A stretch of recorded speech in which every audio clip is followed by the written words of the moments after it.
Hello students. सो आज हम discuss करने वाले हैं अपना new topic which is winding up of a company. अब सबसे पहले हम देखेंगे इसमें कि वाइंडिंग अप क्या होता है कंपनी के लिए। अगर आपको मेरी वीडियोस अच्छी लगे तो मेरे चैनल को लाइक करें, सब्सक्राइब करें, और अगर आपको किसी भी टॉपिक में प्रॉब्लम हो तो कमेंट करें। ओके, सो स्टार्ट करते हैं।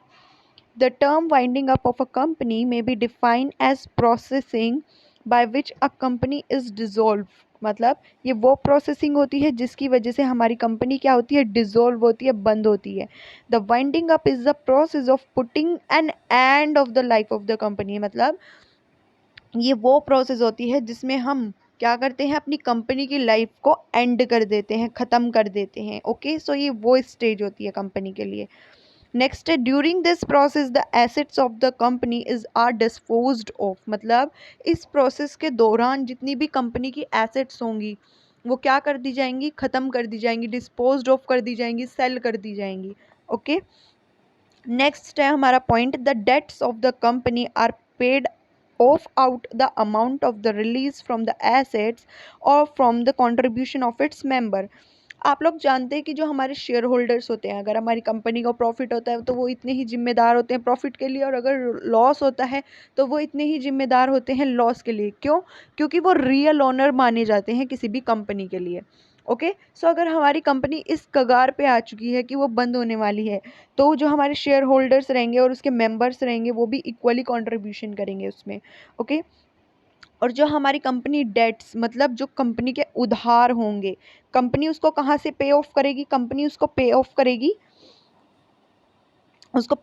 From the assets. मतलब जो उसने एसेट्स कंपनी की हैं वो सेल की हैं, या फिर कंट्रीब्यूशन फ्रॉम इट्स मेंबर, जो भी कंट्रीब्यूशन किया था मेंबर्स ने। मतलब फॉर एग्जांपल 5 मेंबर्स हैं, ठीक है, ये 5 मेंबर्स ने आगे बोला कि हम कंपनी स्टार्ट करेंगे। अब इन्होंने कुछ कंट्रीब्यूशन किया होगा कैपिटल में, तो वो जो कैपिटल का कंट्रीब्यूशन होगा उसमें अब जो कंपनी बोलती है कि अगर भैया हमारी कंपनी बंद होती है कल को, तो आपका कंट्रीब्यूशन जो भी था हम उससे क्या करेंगे, डेट पे ऑफ करेंगे। मतलब जो भी कंपनी की उधारी है उसको लौटाएंगे। नेक्स्ट पॉइंट है, if any surplus is left.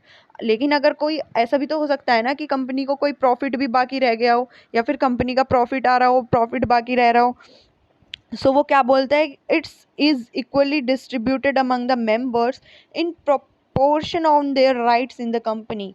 मतलब उसको हम क्या कर देंगे, डिस्ट्रीब्यूट कर देंगे मेंबर्स के बीच में एज पर their rights in the company, जो भी उनके राइट्स है कंपनी में।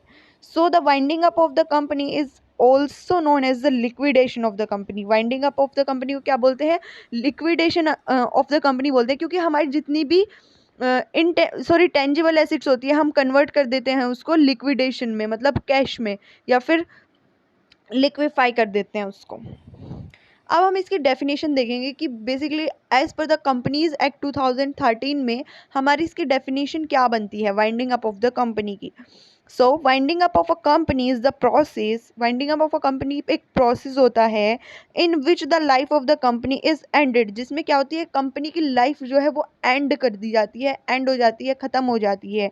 एंड इट्स प्रॉपर्टी एडमिनिस्ट्रेड, और जो भी इसकी बची कुची प्रॉपर्टी होती है या इसके पास जो भी प्रॉपर्टी होती है, for the benefits of its creditors and members, वो किस में डिस्ट्रीब्यूट कर दी जाती है। अगर किसी का डेट रह रखा होता है हमारे पास क्रेडिटर्स का, तो हम उसका क्रेडिट पे ऑफ कर देते हैं, और अगर हमें सरप्लस हो रखा होता है तो हम मेंबर्स को डिस्ट्रीब्यूट कर देते हैं एज पर देयर, जितना भी उनका शेयर्स था, मतलब जितनी भी उनकी कितना आ रहा था, जितना भी उनका क्या था, राइट्स था कंपनी में, उसके हिसाब से हम क्या कर देते हैं, मेंबर्स के बीच में डिस्ट्रीब्यूट कर देते हैं।